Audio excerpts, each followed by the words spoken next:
sabda Tuhan.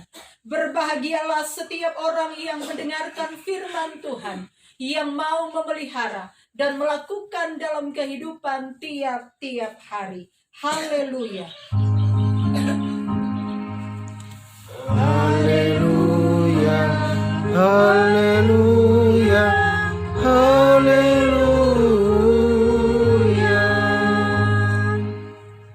Salam. Shalom.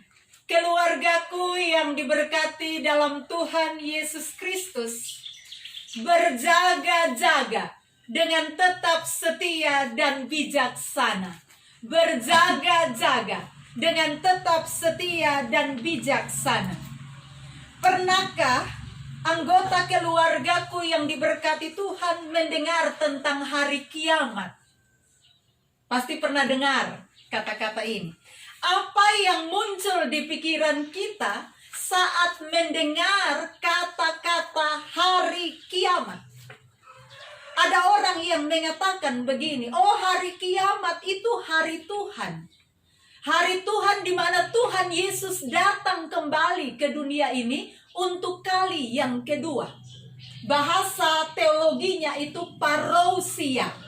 Hari Tuhan di mana Tuhan Yesus datang di kali yang kedua.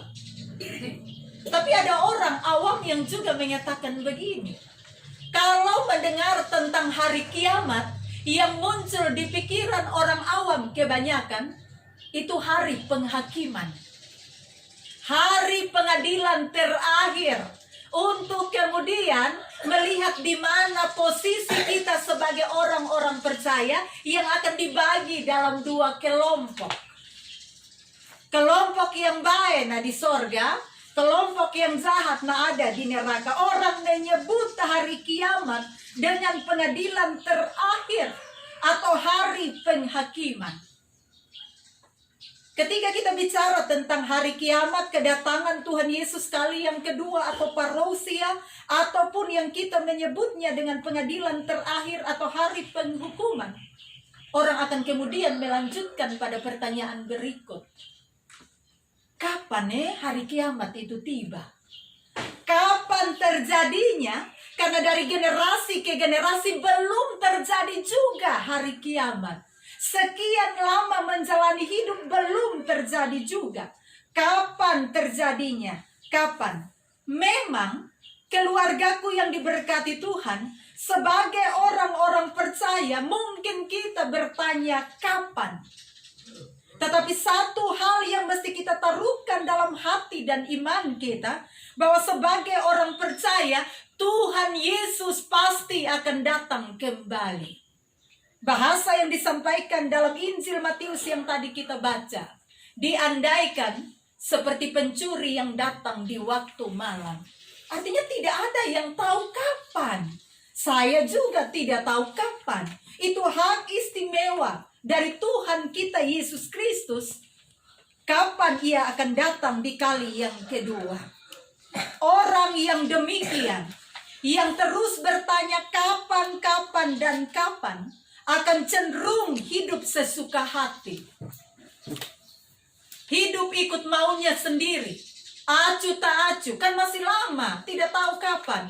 Beta hidup sesuka hati, iko dunia punya, iko yang jahat punya, tidak peduli dengan hati Tuhan. Dan di ayat 37, firman Tuhan menyampaikan kepada kita untuk menjelaskan kedatangan Tuhan Yesus kali yang kedua. Tuhan Yesus menggunakan perbandingan dengan orang-orang yang hidup pada zaman Nuh di ayat 37. Coba kita ingat dalam Kejadian pasal 6, Kejadian pasal 7, Kejadian pasal 8, kita akan melihat kehidupan orang-orang di zaman Nuh. Kekasihku sekalian, pola hidup dan karakter manusia pada zaman Nuh itu jauh dari Tuhan. Mereka tidak peduli dengan Tuhan. Mereka hidup dalam berbagai kejahatan dan dosa. Dan karena itu, Tuhan menghukum mereka dengan air bah. Tapi mereka tetap tidak peduli. Baru ketika air bah itu terjadi, baru dompu mata terbuka. Orang Kupang bilang, baru sadar kalau itu adalah cara Tuhan untuk mengingatkan mereka, tapi sudah terlambat. Dan kalau kita bandingkan di ayat yang berikutnya adalah tentang kisah pemilik rumah yang tentunya kalau dia tahu kedatangan pencuri, dia akan berjaga-jaga. Tapi pencuri itu kan datang di saat tuan rumah dalam keadaan tidak berjaga-jaga. Tidak mungkin pencuri datang dia kasih tahu malam mau pi pencuri di rumah saudara. Tidak. Dan kedatangan seperti pencuri menekankan kepada kita sikap untuk berjaga-jaga, untuk menantikan kedatangan Tuhan Yesus di kali yang kedua. Ada dua karakter yang mesti melekat di hati kita. Setia dan bijaksana pada perikop yang berikutnya harus ada dalam diri orang-orang yang beriman. Kapanpun sang Tuhan datang, kita harus bertanggung jawab. Itu pribadi-pribadi. Masing-masing mesti mempertanggungjawabkan pada Tuhan Yesus, sang Tuhan itu, sang majikan yang agung itu, dan sang Tuhan akan mengatur kita sesuai dengan upah kita masing-masing. Upah ya, hukuman juga ya. Kalau kita masuk dalam kelompok orang yang baik, kelompok hamba yang setia, pasti kita akan mendapatkan upah. Tapi kalau tidak, kita akan mendapatkan hukuman. Apa arti kata siap sedia? Kalau dalam bahasa Indonesia, kata siap sedia itu bisa dekat dengan dua arti. Arti yang pertama itu menanti, arti yang kedua itu menyongsong. Kalau menanti itu begini. Misalnya, saya menanti anak saya pulang sekolah. Ya saya menanti saja, dia pulang ya pulang. Saya tidak bikin apa-apa, hanya menunggu. Artinya menanti itu pasif, tidak bikin apa-apa untuk orang yang akan datang. Tetapi beda dengan kata yang kedua, menyongsong. Menyongsong itu artinya aktif. Ada orang yang mau datang, kita siap segala sesuatu untuk menyambut dia. Yang Tuhan Yesus mau siap sedia, bukan hanya sekedar menanti tanpa bikin apa-apa, tapi menyongsong. Artinya menyambut kedatangan orang yang datang dengan melakukan tindakan yang aktif. Tuhan Yesus mengingatkan kita, terkadang kita cenderung mengabaikan dan tidak berjaga-jaga menyambut kedatangan Tuhan Yesus di kali yang kedua. Tuhan Yesus bandingkan dengan zaman Nuh. Supaya apa, kekasih-kekasihku sekalian? Supaya kita tiap-tiap hari ini berjaga-jaga. Kita tiap-tiap hari ini menganggap hari yang kita jalani hari ini hari terakhir. Supaya apa? Kau hidup bikin baik. Kau makin dekat dengan Tuhan. Kau tetap memproduksi kualitas karakter yang hidup dalam kebenaran dan bukan sebaliknya. Karena ayat 44 mengatakan kepada kita, sebab itu hendaklah kamu juga siap sedia, karena anak manusia datang pada saat yang tidak kamu duga. Kita baru lewat 1 minggu, perayaan Paskah. Masih terasa Paskah kita yang berbeda di tahun ini. Tapi di minggu pertama sesudah Paskah ini, keluargaku, bacaan yang disampaikan Sinode Gemit bagi kita, bacaan yang cukup membuat kita berefleksi lebih dalam tentang situasi dan kondisi hari-hari ini.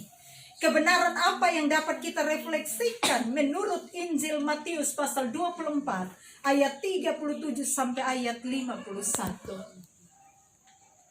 Keluargaku, Tuhan menginginkan kita melakukan hal yang utama seperti yang tertera pada ayat yang ke-37 sampai 39. Jauhilah gaya hidup orang-orang di zaman Nuh. Jauhilah gaya hidup orang-orang di zaman Nuh yang rusak, yang tumpul terhadap kebenaran tapi tajam terhadap dosa. Saya sebut sekali lagi. Jauhi gaya hidup seperti orang-orang di zaman Nuh yang rusak, yang tumpul terhadap kebenaran tapi tajam terhadap dosa. renungkan sejenak apa yang terjadi seputar kisah Nuh dan air bah. Ketika terjadi air bah, orang-orang di zaman itu sibuk urus makan dan minum, sibuk dengan kawin dan mengawinkan.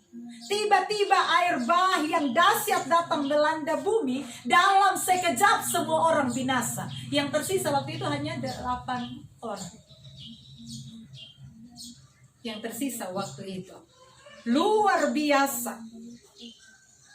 Demikian juga ketika Tuhan Yesus datang kembali, bisa jadi kita menjadi pribadi yang sibuk dengan aktivitas kita masing-masing. Kita sibuk dengan hal makan minum, kita juga sibuk dengan hal kawin mengawinkan. Semua tanda yang Tuhan Yesus berikan tidak kita hiraukan. Keluargaku berhenti jadi orang yang cuek dengan segala keadaan. Berhenti anggap remeh segala sesuatu. Berhenti untuk hidup acuh tak acuh, tidak peduli dengan kebenaran. Di zaman Nuh, kekerasan itu merajalela, pembunuhan itu biasa. Di zaman Nuh, kemerosotan moral itu luar biasa. Orang tidak peduli bikin salah, orang tidak peduli bikin dosa, orang tidak peduli bikin jahat, karena hati nurani mereka tumpul terhadap kebenaran. Kalau ketong susah dengar suara hati lagi, bahaya kekasih-kekasihku sekalian. Ketong akan sulit menjadi pribadi yang hidup dalam kebenaran yang Tuhan kehendaki.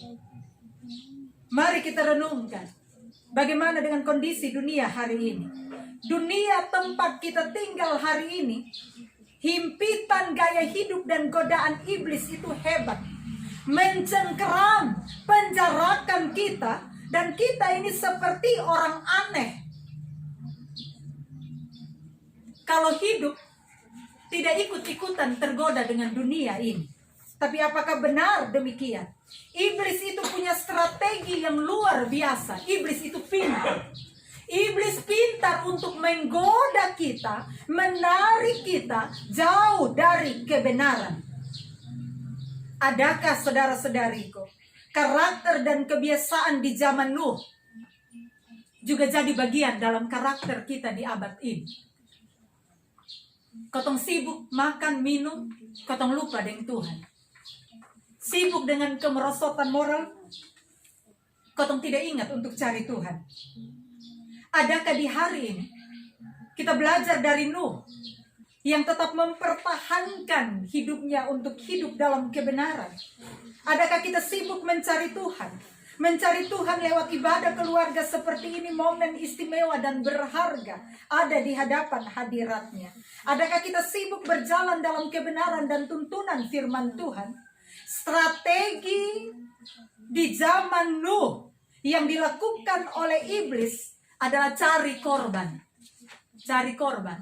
Siapa orang-orang yang mau beta jauhkan dari Tuhan. Cari target.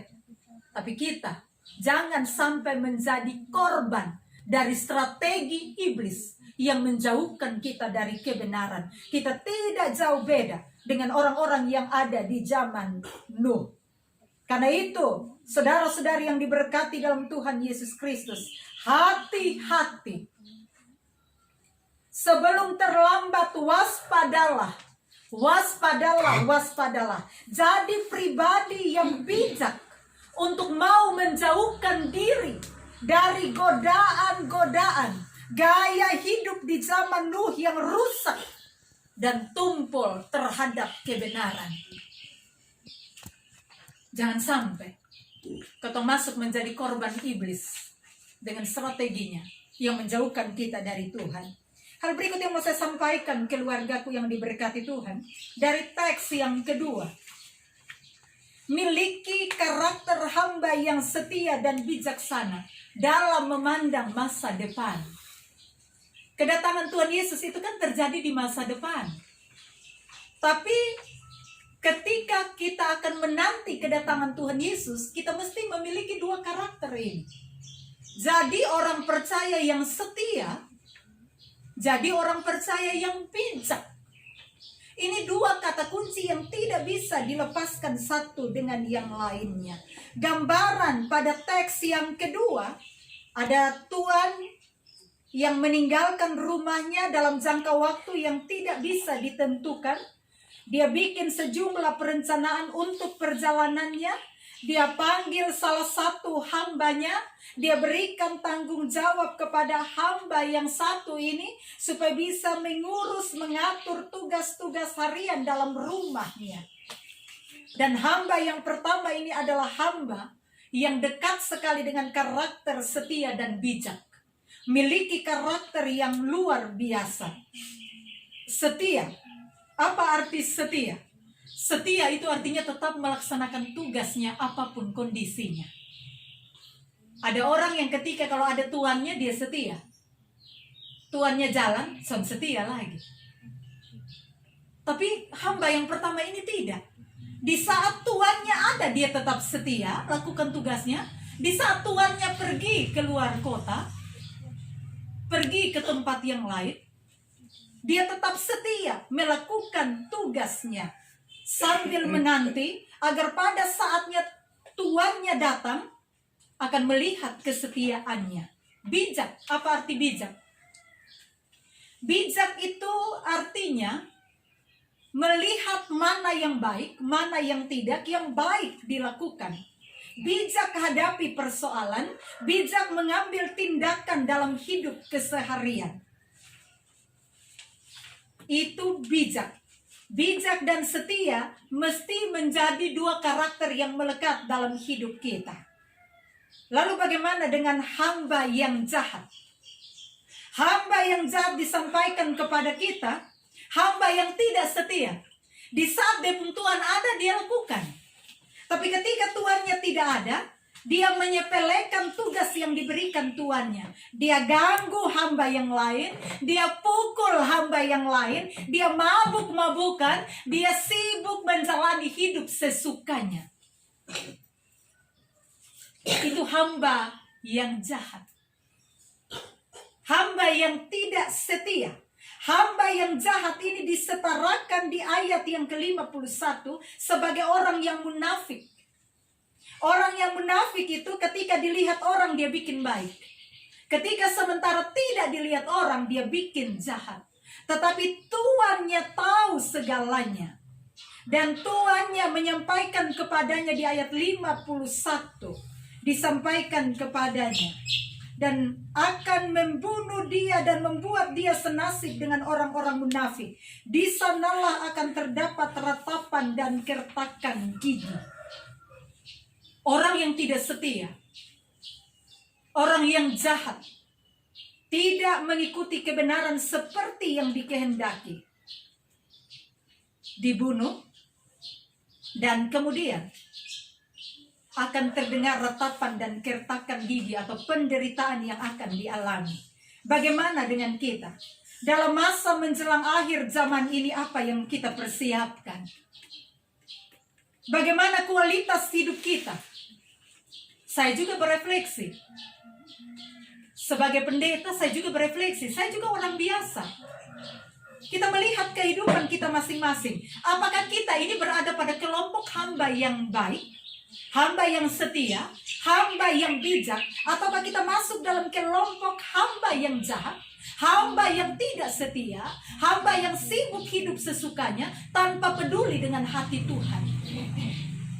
Kalau demikian pilihan kita masing-masing, Tuhan akan mengangkat hamba yang baik, yang setia dan bijak.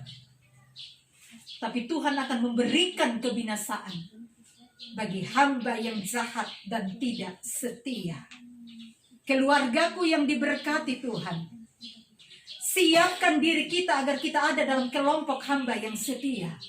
Supaya kalau Tuhan Yesus datang kali yang kedua, besok, lusa, kapanpun Tuhan Yesus datang, ketong siap dengan karakter setia dan bijaksana.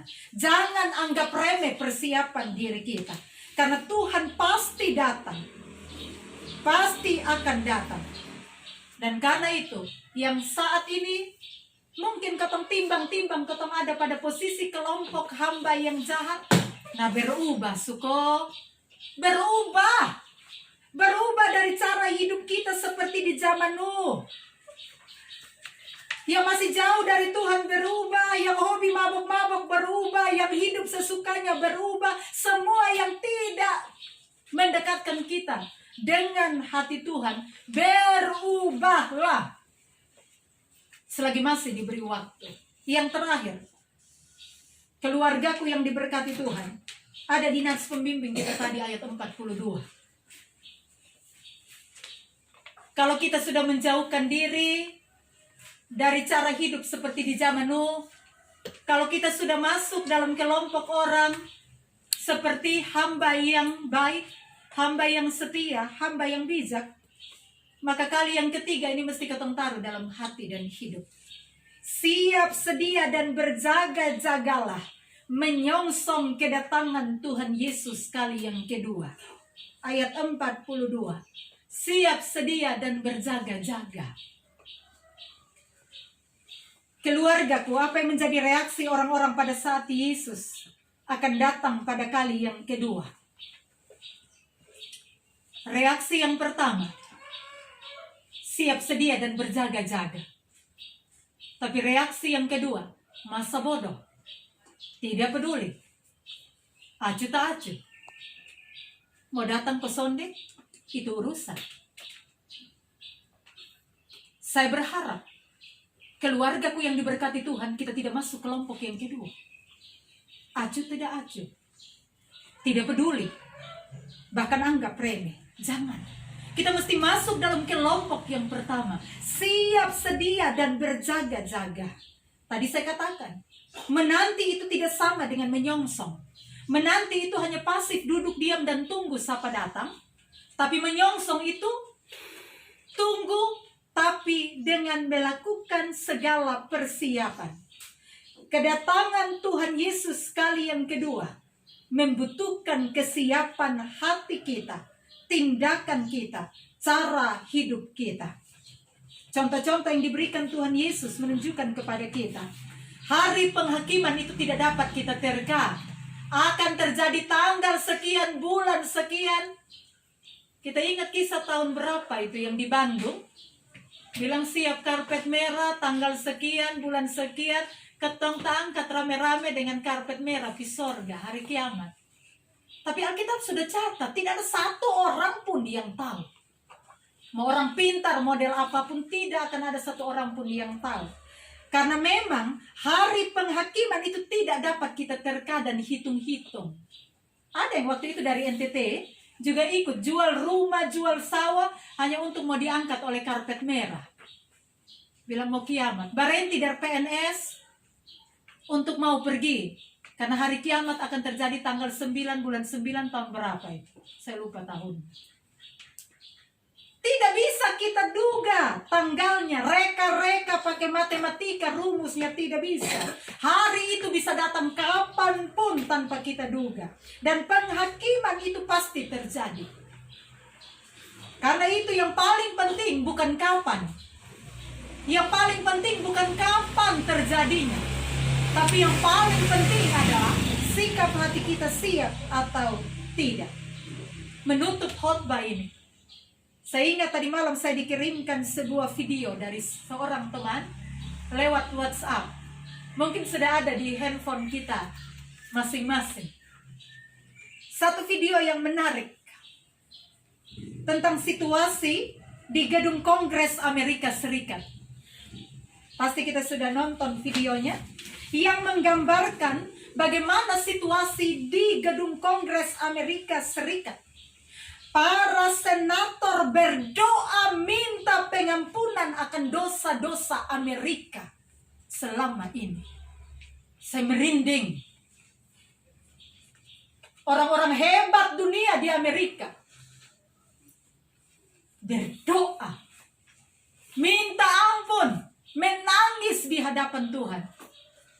Mereka menangisi dosa-dosa Amerika selama ini. Doa yang dipimpin oleh seorang yang bernama Randy Weber. Randy Weber berdoa sambil menangis. Rakyat Amerika mengaku bahwa selama ini Amerika sudah tinggalkan Tuhan.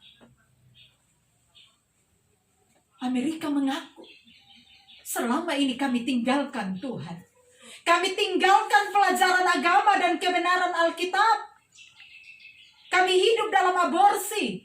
Kami tidak menjaga kekudusan pernikahan. Kami hidup dengan kemerosotan moral. Kami hidup dalam pernikahan sesama jenis. Dan sederet dosa-dosa lainnya. Bayangkan keluargaku. Dalam situasi wabah corona yang melanda.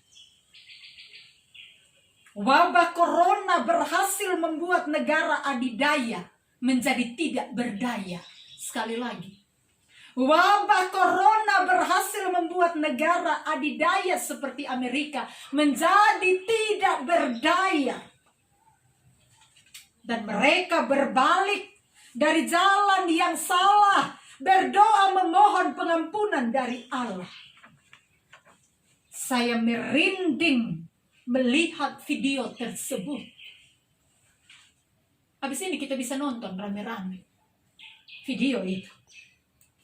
Ini adalah doa sebagai tanda tobat nasional di Amerika. Bukan tobat pribadi. Bukan tobat satu keluarga. Bukan tobat satu kelurahan. Bukan tobat satu provinsi. Tobat satu negara di Amerika Serikat. Pertanyaannya, bagaimana dengan di Indonesia? Mungkin kita belum sampai pada tobat nasional. Tapi baiklah keluargaku. Kita tobat secara pribadi. Tobat secara keluarga. Apakah kita berani mengaku dosa-dosa kita secara pribadi di hadapan Tuhan? Apakah kita berani? Apakah kita berani mengakui dosa kita dengan menangis di hadapan Tuhan? Karena selama ini kita sudah meninggalkan Tuhan terlalu jauh. Dan menjadi hamba yang jahat. Keluargaku, jangan tunda untuk bertobat.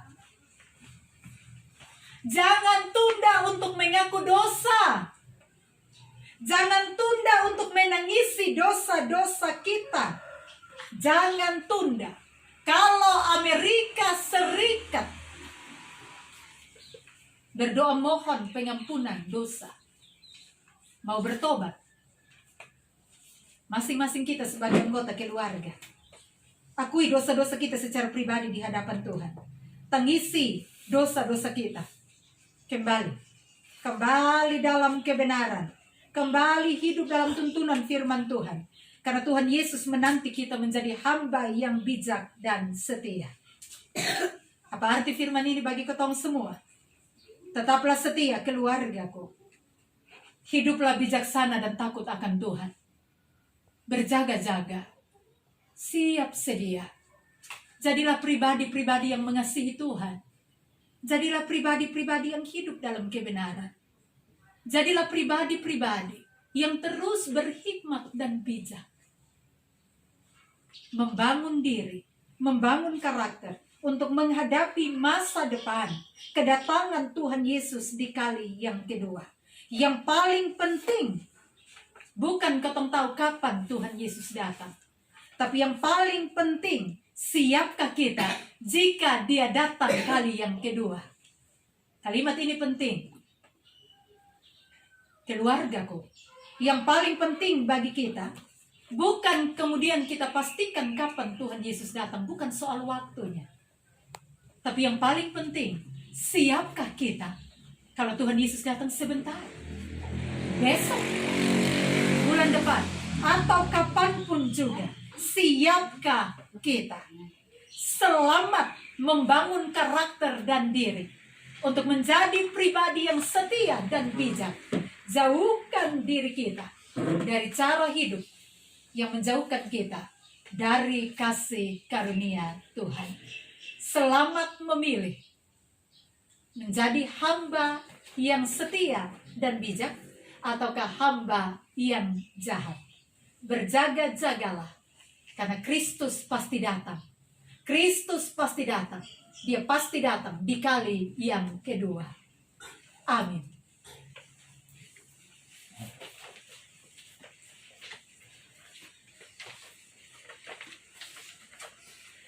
Keluargaku yang diberkati Tuhan, Untuk pengakuan iman, saya jemput kita semua bangun berdiri.